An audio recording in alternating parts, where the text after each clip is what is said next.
Hi, it's Steve Hargadon, and welcome to the closing keynote of this mini conference, AI and Libraries, Literacy, Ethics, and Responsible Use. It's been a great day. Thank you for being here. Thank you for staying through to the end. Special appreciation to the founding partner for this conference series, the School of Information at San Jose State University. I'm going to turn some time over now to Dr. Sandra Hirsch, who will quickly welcome you.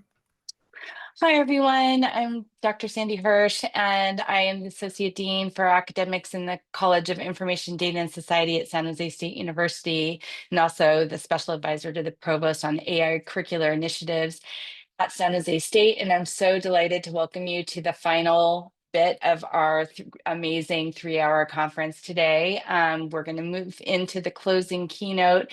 They know it's going to be rich discussion, and I've really enjoyed all of the content that we've had the opportunity to explore and discuss and think about today. So huge thank you to Chad for his help in organizing this, and as always to Steve Hargadon. But I don't want to take away from our closing keynotes discussion, so I'd like to turn it over to Chad, but just I want to say how pleased we are at San Jose State to be able to sponsor and support this important conversation. Over to you. Thank you, Dr. Hirsch. I appreciate it. Yeah, and thank you to everyone that's been in attendance today. This has been a great day. I'm buzzing with all new kinds of information that I can't wait to think about and get into. Professor Christian Moriarty just came in. I know you just finished another talk, so thank you for doing that. I also want to thank all the session volunteers who've made everything work behind the scenes. You guys have done just a fantastic job, so I appreciate that. So I'm going to go ahead and introduce Professor Christian Moriarty. He is a professor of ethics and law at St. Petersburg College. He received his BA in psychology and MA in bioethics from the University of South Florida. His JD from Stetson University College of Law, and he is a licensed attorney with the Florida Bar. His research interests are in academic integrity, health and higher education policy, law, and ethics. I think Christian is brilliant. We have chatted quite a bit. I'm honored to call him a colleague and a friend. So I'm gonna go ahead and just start with a question. So again, thank you for being here. So first question is, in an era where AI both amplifies information access and perpetuates biases, how can libraries, or really any institution for that matter, how can they serve as critical gatekeepers and educators to not only advance AI literacy, but also actively challenge and mitigate the ethical risks inherent in these technologies? I have a 3-part answer, and it is education, education, education. Yes. There's particularly librarians are really apt in this space, but I think anybody in the education space has the opportunity to really bone up on the biases, the capabilities, the problems, and the genuine benefits of artificial intelligence, and make it so we can interact with other human beings as much as possible to try to demystify, but also warn. Is that there's a lot of really cool opportunities. I will be the first to argue that I use artificial intelligence probably every day. But I try to use it appropriately and ethically, and with an eye towards minimizing harm as much as possible and trying to keep it as inclusive as possible and to advocate for the same. I know that I've been involved with organizations, and I've been literally traveling the world advocating for helping people better understand exactly what it is and also what it isn't. And then my charge to everybody as much as possible is that you communicate that to whoever you are speaking to, whoever is in front of you, that ever has a question or comment or looking for advice. And so opportunities like this conference has been amazing. I kind of wish that we were doing it in person so we could talk even more. But the opportunities like this is really going to be key so we can communicate these ideas as much as possible. Yeah, that's spot on. And I love the way you mentioned demystify, because I think that's what we're doing in libraries and also in higher education. I mentioned in the opening keynote, I worked with 62 fifth graders today. I was invited to the museum on the Tarpon Springs campus, and they just got a tour of the museum, and they wanted me to talk about how to spark creativity using AI. And so fifth graders, we talked about, is it considered cheating, which we'll get to in a second. Totally. How to give credit where credit's due. And then we also played with Midjourney and all that, but it was just interesting to see their thoughts on AI. And when I explained to them, you're using it, even if you don't think you are, you're using it, Yeah. and kind of showed those examples. And it was just great to see. And then also not long ago, so I got a quick little interview done on one of our local TV stations. And I went to Starbucks the other day, and I walked in, and this guy, the coffee maker, I forget what they're called now, but anyway, he's like, "Oh, I saw you on the news." And so he and I started talking about AI, and it was just really cool that just somebody out in the public was curious about it and didn't really know the ethical issues and all that. So I think that's just super important.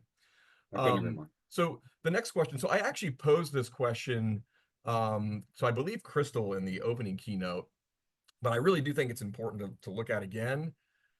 So, we've seen it with calculators, with Google, Wikipedia, cell phones, and now we're seeing it with AI. So I think a lot of instructors or teachers or librarians struggle with looking beyond like the potential for cheating with these tools, rather than giving students, guidelines, or patrons guidelines on how to work with this. And I just want to preface another quick part is I've talked to 2 students in the last week that were so upset that the AI detector said they were 100% using AI to write their paper, and they assured me, they're like, "I promise you, I am not using AI. I wrote this myself." So the question is, how can we foster academic integrity in an AI-driven world? And how might we persuade a skeptical educator or librarian that using AI responsibly is not inherently cheating? And so one thing, and I'm sorry, I can't help it, I'm a lawyer. I'm going to be slightly legalistic for a second. Okay. Is that when we think of the word cheating, it's important to recognize what is cheating and what isn't. And so a lot of people think of the term cheating as an unfair advantage. And I think I want to encourage people to move away from that definition, because unfair advantage has a lot of different thoughts and ideas on it, and different people think of that in different ways. So the example I always use is that if you're wealthy and can hire a tutor, and you can get one-on-one tutoring time to really help you get exclusively just you to be better at a topic, that's probably an unfair advantage, but it's also not cheating. If it's not explicitly against the rules, it's not cheating. And so we need to think of that in the same way as artificial intelligence or calculators or anything else. How many times has a student told you, well, I didn't know it was wrong, whether they actually did or not? And so it's important to be explicit about what our expectations of AI are and are not. Is that at St. Petersburg College, we've developed a team of 3 different AI policies. One where you can say you can't use it at all, ever, ever, ever. One is you can use it in very limited senses, and a third that you can use it with transparency. And we grant the academic freedom to the individual instructor or professor to make the decisions for themselves which policy they want to use or any other variation of this policy. And it's important to note that there's no one size fits all on this. I know my faculty in composition and nursing tell me they better not ever use it. The nursing in particular tell me that they don't memorize how much sodium is supposed to be in their blood, they're going to kill their patient. The other hand, I'm good with it to a certain transparency level, that you need to specifically cite it and use it as a place to begin and not particularly a place to end. And further on that, you were talking about detectors. Yeah. Now, the 2 best detectors on the market, I don't want to name check them just in case, but the 2 best detectors on the market detect artificial intelligence with about 90 to 95% accuracy, and that they're extremely good. That being said, that also means that there's a significant possibility for false positives and false negatives. And also, if they rewordify it a little bit or autothesaurus it, it can't be detected at all. And then on top of that, you say we run the detector on it. It says 100%. They definitely did it.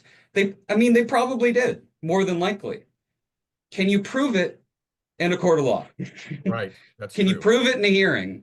And I don't know, again, thinking as a lawyer here, my first cross-examination question to the professor is going to be, okay, can you pull up statistics for the accuracy? Oh, it's 95%. Is it possible this is within the 5%? How do you know? Prove it. Wow. And Yeah. if your answer to that is shrug, we don't know. So I think the answer to this is, this might be to like the chagrin of a lot of folks in this room, and I totally get it. I wish this wasn't the case either. But the more we try to push aside this technology, the more likely that someone is going to use it without our explicit permission, and they're probably going to use it unethically, unfairly, and in harmful ways. So I don't mean to scare all of you, but I'm going to put this into the chat. There's a research that just came out that said 88% of current students use artificial intelligence in some way right now. 88%. That is effectively all of us. Yeah. And if we don't, yeah, I think I agree with you, Carl's iPad. I think that's probably low. These are the ones that admit to it. So Right. it's probably actually higher. I bet it is a lot higher. It has to be. Yeah, so this is what this means. The rest are lying. Yeah. So what this means is that we need to be able to integrate with this and teach our students how to use it effectively, efficiently, ethically, morally, and try to reduce the harm about it as much as possible. Are we going to get students that are going to defeat all of these efforts and are just going to try to do whatever it takes in order to jump through the hoops? Yeah, probably. Mhm. But on the other hand, we need to also convince our students, we need to advocate for our students, and we need to advocate for everyone else of the value of education, the value of developing your own critical thinking. Education first. Is Yeah. that critical thinking first? We need we need to have a regime change, a paradigm shift in how we do education. Is that it's not just memorization, it's not just completing, it's not just jumping through the hoops. We're liberal education, small L liberal, is to help you become a better, stronger, more ethical, more empathic human being, and to help you succeed in your future career. And if you shortchange yourself through artificial intelligence, you're not going to achieve any of those things. If Right. you still want to do it, I probably can't stop you. But at the end of the day, we need to have these serious, significant conversations with as many people as possible to have significant pedagogy changes and how we actually develop our own education. Yeah, that is beautifully said. It's interesting because you almost can equate it with standardized testing. I've worked with students that ace the SATs because Yeah, they've learned how to take the test, right? So, and when it comes to a real problem, you throw a real problem at them to solve or whatever, they can't critically think through through right. that process to do it. And that's too bad. And so yeah, like you said, the focus on memorization and all that is just not a good thing. So here's another question. How do we define the balance between innovation and ethical responsibility when integrating AI into library services, or just any service for that matter? Yeah. Work fast and break things is a value that Yeah. I do not subscribe to in any place, particularly the education space. I rather not break things. But at the same time, innovation runs apace, and I'm also loath to completely stand in its way. I find myself a moderate in these conversations. Is that all of the technology can get in the way of genuine education and learning and critical thinking. But at the same time, where would we be without some of the most significant education innovations over the years that have significantly made our lives better and made it easier to teach people? Online education has made it so we're able to reach people we were never able to reach before. People were able to get educations that they never would have achieved otherwise. But at the same time, I don't know, this is showing my age a little too much, but when online education came out, everybody thought that it was fake education, you're just going to cheat. And now look at us now, 20, 25 years later. Yeah. Everybody does it. Right. And so there's clearly a balance to strike on this. Is that plenty of people say that, I argue that we need to have proctoring.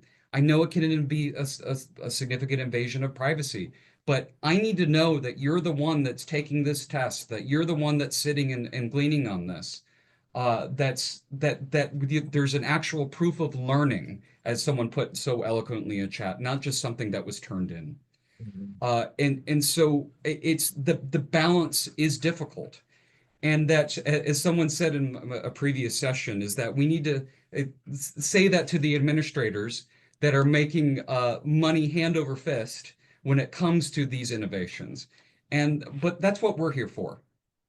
It feels weird. My life has never really been a straightforward path on preventing innovation, Yeah. but my life has certainly been to be the person at least standing in the corner or standing outside the room and screaming and waving, saying, we need to advocate for ethical development. And I want to put all that charge to everybody that's sitting in this room and say the same to anybody else that you come in before, is that we have a significant perch here.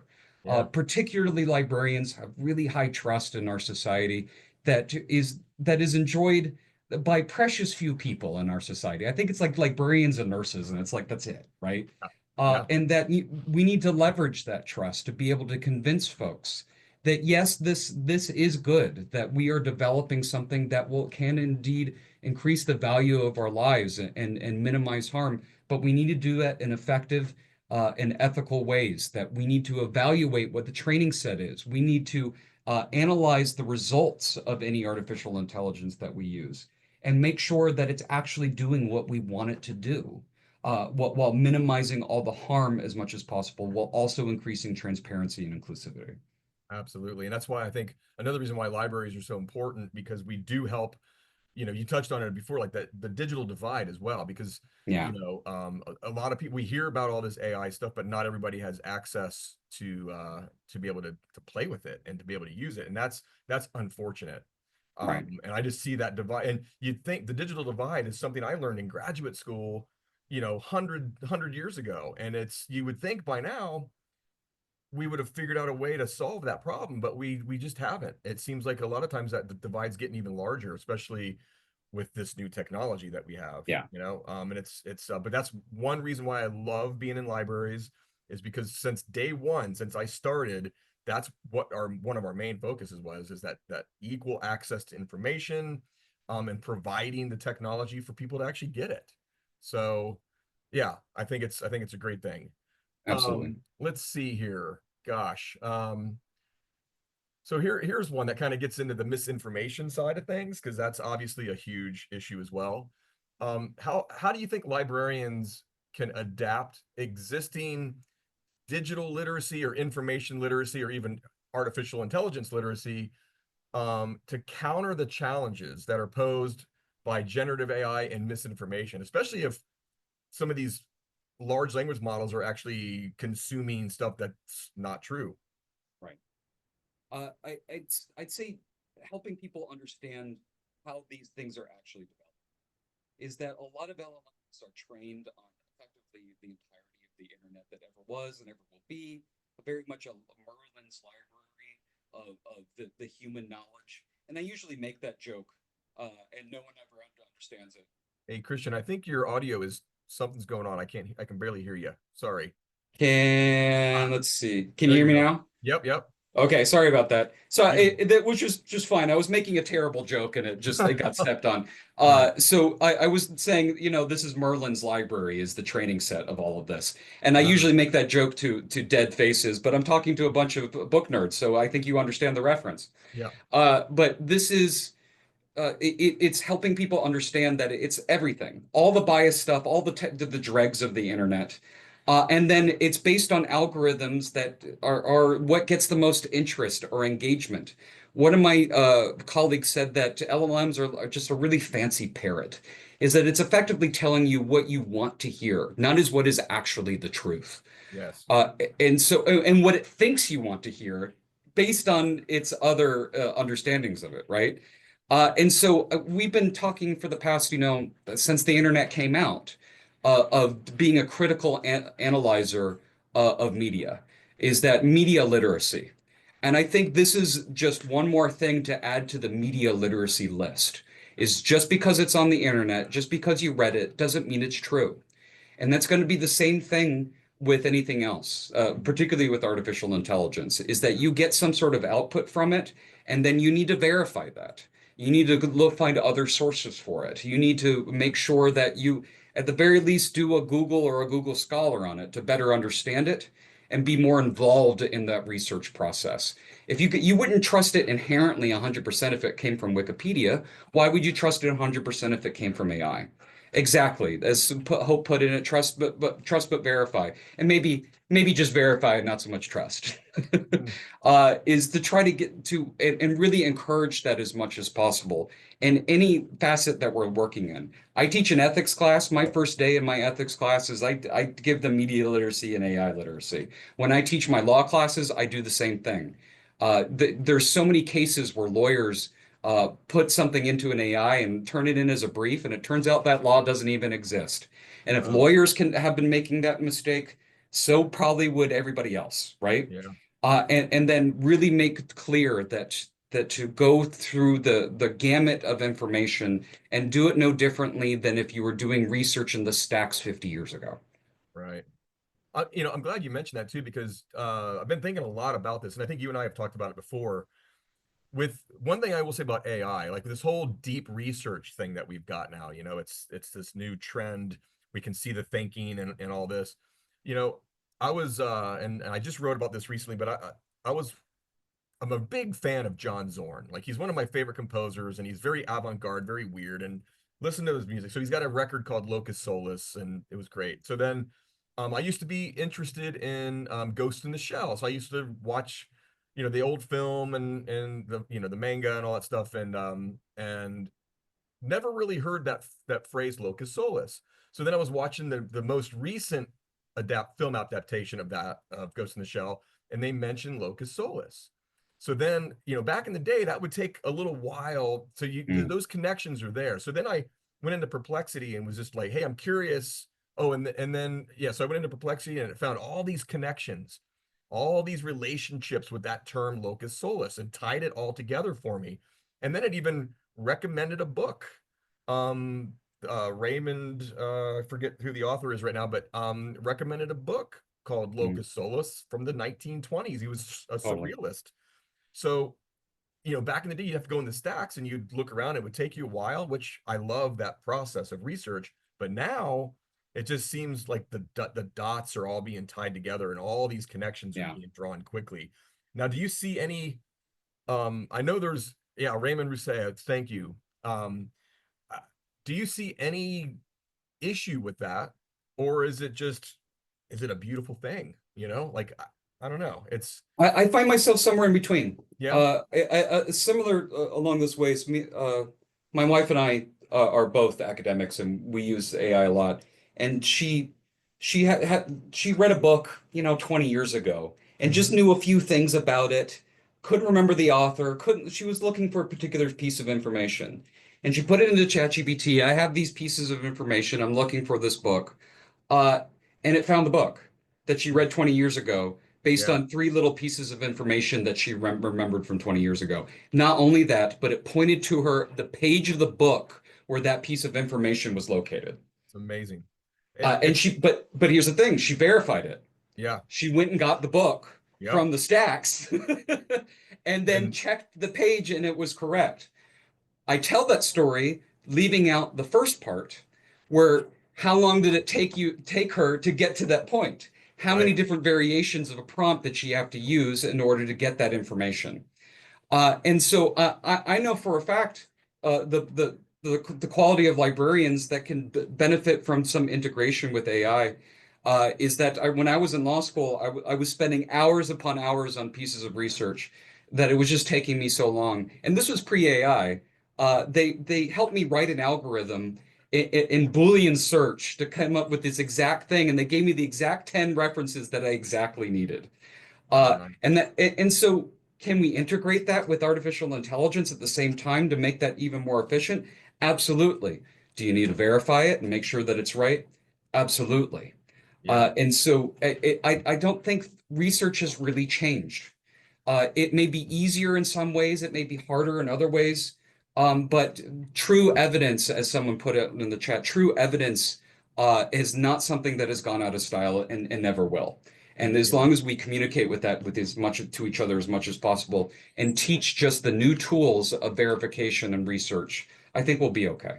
Yeah, I agree. And I've seen a lot of references to librarians, and I'm a librarian, and you go back 20 some odd years and you would do that reference. There was a reference interview, and it's sort of like prompting in a way. You would get somebody who Totally. would walk up and would ask all these questions, and that you were like a detective, you would go in and you would find it, but it would take a while to find all these references, and but you would eventually get there. And it's just amazing to me how times have changed and how quick you can find these relationships. And my main hope though with all this is, I mean, obviously you use everything responsibly, is that this will push humanity further and we will solve serious problems.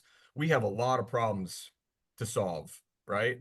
And I'm hoping we use it again responsibly and ethically to kind of get us to that state. We become smarter Absolutely. humans as a result. So we've got about 4 minutes.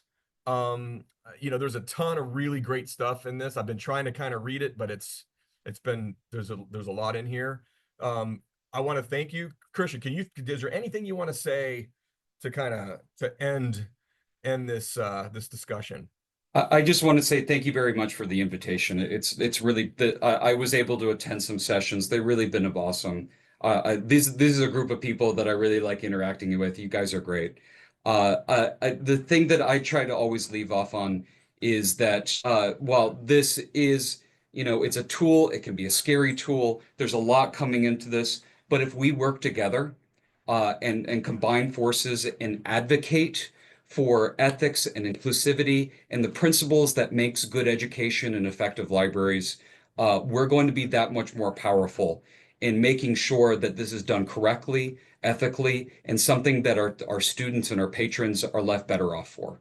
I think librarians have been the bulwark against disinformation and misinformation for as long as librarians have existed. Yep. And I want to say thank you very much for all of the hard work that you do, the sometimes thankless work. And please do not be a stranger. If I can help with any of these issues, if I can help develop policies or talk to you more about developing ideas or strategies for you, please reach out and I'm more than happy to do so. And I will say he is 100% on that. I've asked him a lot of questions in the past, and so he means it. So reach out. And same for me too. If you have any questions, let me know. But thank you. This has been wonderful. Steve, is there anything you wanna say at the end here? No, I want to congratulate you both for a great session and a great day. It's been great. Yes, thank you. Okay, thanks everybody. It does take us a few days to get all the recordings processed, but they go up on library20.com and they go up on YouTube. The advantage to library20.com is you get the transcript of the chat as well. But you certainly can look at it on YouTube. I do a lot of viewing of this on YouTube because I can use tools that actually give me an outline of the session, which I find very useful as I go through listening to decide how much I'm going to listen to in a particular session. So Great. Pragmatic use. Okay, thanks everybody. Thanks, Sandy. Thanks for a great day. Yes. Take care now. Bye. Bye-bye.